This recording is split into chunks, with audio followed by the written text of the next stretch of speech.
আসসালামু আলাইকুম। এটিএন বাংলা সংবাদে সবাইকে স্বাগত জানাচ্ছি। আমি চিন্তিয়া হক। উত্তরবঙ্গ সফরের অংশ হিসেবে রাজশাহীর উদ্দেশ্যে রওনা হয়েছেন বিএনপি চেয়ারম্যান তারেক রহমান। বেলা 1:45টার দিকে তাকে বহনকারী বিমান রাজশাহী বিমানবন্দরে পৌঁছানোর কথা রয়েছে। রাজশাহী মাদ্রাসা মাঠে নির্বাচনী সমাবেশে বক্তব্য রাখবেন তিনি। এই সমাবেশের মধ্য দিয়ে উত্তরাঞ্চলে নির্বাচনী প্রচার অভিযান শুরু করেছেন বিএনপি চেয়ারম্যান। এদিকে সকাল থেকে সমাবেশ সফল করতে নেতাকর্মীরা নগরীর মাদ্রাসা মাঠে আসতে শুরু করেছেন।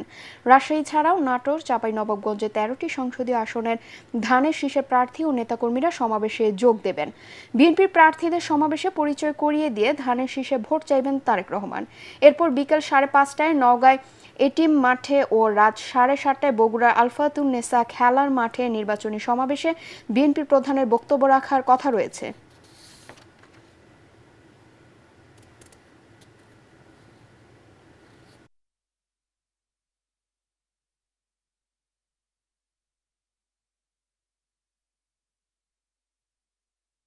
দর্শক, এই মুহূর্তে রাজশাহী সমাবেশ স্থলে আছেন সহকর্মী মইনুল আহসান।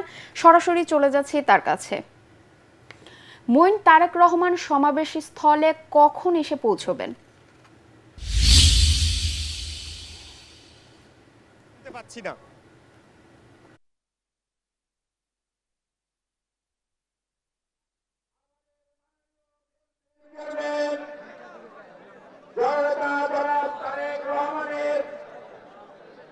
আজকের এই নির্বাচনী সমাবেশে উপস্থিত আমাদের প্রিয় রাজশাহী বিভাগের বিএনপি চেয়ারম্যান তারেক রহমান ধারণা করছি আর আধা ঘন্টার মধ্যেই রাজশাহী মাটিতে অবতরণ করবেন। আমরা যতটুকু জানতে পেরেছি 11টার পরে শাহজালাল আন্তর্জাতিক বিমানবন্দর থেকে তিনি রাজশাহীর উদ্দেশ্যে রওনা হয়েছেন আকাশপথে। পুরো এখানকার পরিস্থিতি যদি বলতে চাই যে রাজশাহীবাসী, রাজশাহীর মানুষ এবং এই ঐতিহাসিক মাদ্রাসা মাঠে যারা উপস্থিত হচ্ছেন তারা আসলে অধীর আগ্রহে অপেক্ষা করছেন দলীয় প্রধান তারেক রহমানকে স্বাগত জানাবার জন্য। পুরো রাজশাহীতে এই সমাবেশটি আপনি নিশ্চয়ই জানেন যে 12ই ফেব্রুয়ারি নির্বাচনকে কেন্দ্র করে এই সমাবেশটির আয়োজন করা হয়েছে। বিশেষ করে রাজশাহী বিভাগের যে 39টি সংসদীয় আসন রয়েছে সেই 39টি সংসদীয় আসনে বিএনপির ধানের শীষের প্রার্থী যারা রয়েছেন তাদের পক্ষেই আসলে মূলত প্রচারণা চালাবার জন্য 3 দিনের সফরে এই উত্তরাঞ্চলে আসছেন তারেক রহমান। আজকে উত্তরাঞ্চল সফরের তার প্রথম দিন। এই মাদ্রাসা মাঠের সমাবেশে মূলত তিনি রাজশাহী এবং চাঁপাইনবাবগঞ্জ ও নাটোর জেলার যে 13টি সংসদীয় আসন আছেন সেই আসনের যারা ধানের শীষের প্রার্থী তাদেরকে পরিচয় করিয়ে দিবেন এবং ধানের শীষে ভোট প্রার্থনা করবেন।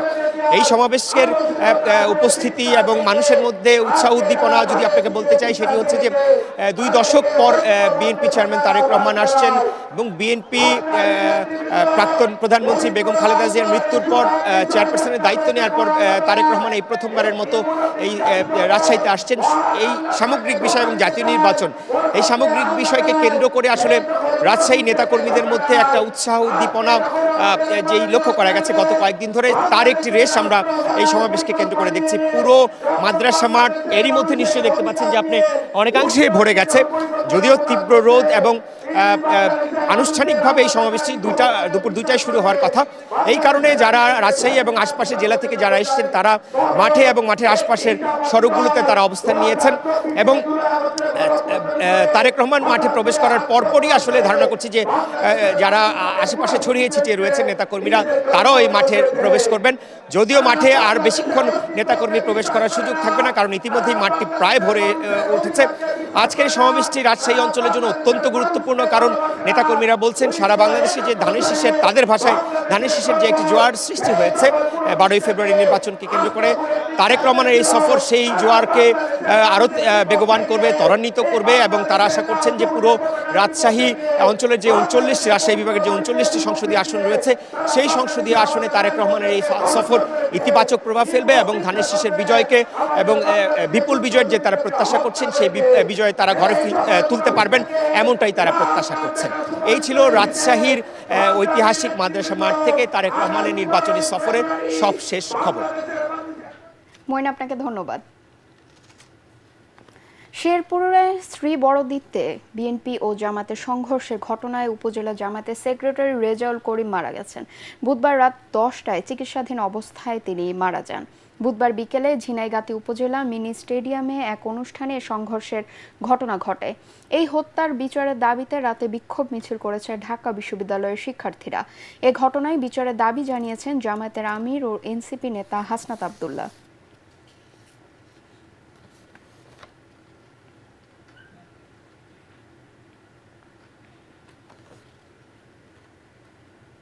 শেরপুরে সংগঠিত সাম্প্রতিক সহিংসতায় জামাতে ইসলামের এক কর্মীর মৃত্যুতে গভীর উদ্বেগ জানিয়েছে অন্তর্বর্তী সরকার। এক বিবৃতিতে সরকারের পক্ষ থেকে আরও জানানো হয়, সহিংসতার ফলে প্রাণহানি সম্পূর্ণ অগ্রহণযোগ্য এবং অত্যন্ত দুঃখজনক। যখন জাতীয় নির্বাচন আর মাত্র 2 সপ্তাহ দূরে, তখন বিএনপি, জামায়াতে ইসলামী সহ সকল রাজনৈতিক দলের প্রতি দায়িত্বশীল নেতৃত্ব এবং তাদের সমর্থকদের মধ্যে সংযম নিশ্চিত করতে সরকারের পক্ষ থেকে আহ্বান জানানো হয়। এতে বলা হয়, ঘটনা তদন্ত শুরু হয়েছে, জড়িত সবাইকে আইনের আওতায় আনা হবে। বিবৃতিতে আরও বলা হয়, অন্তর্বর্তী সরকার একটি শান্তিপূর্ণ, অবাধ ও সুষ্ঠু নির্বাচন নিশ্চিত করতে প্রতিশ্রুতিবদ্ধ।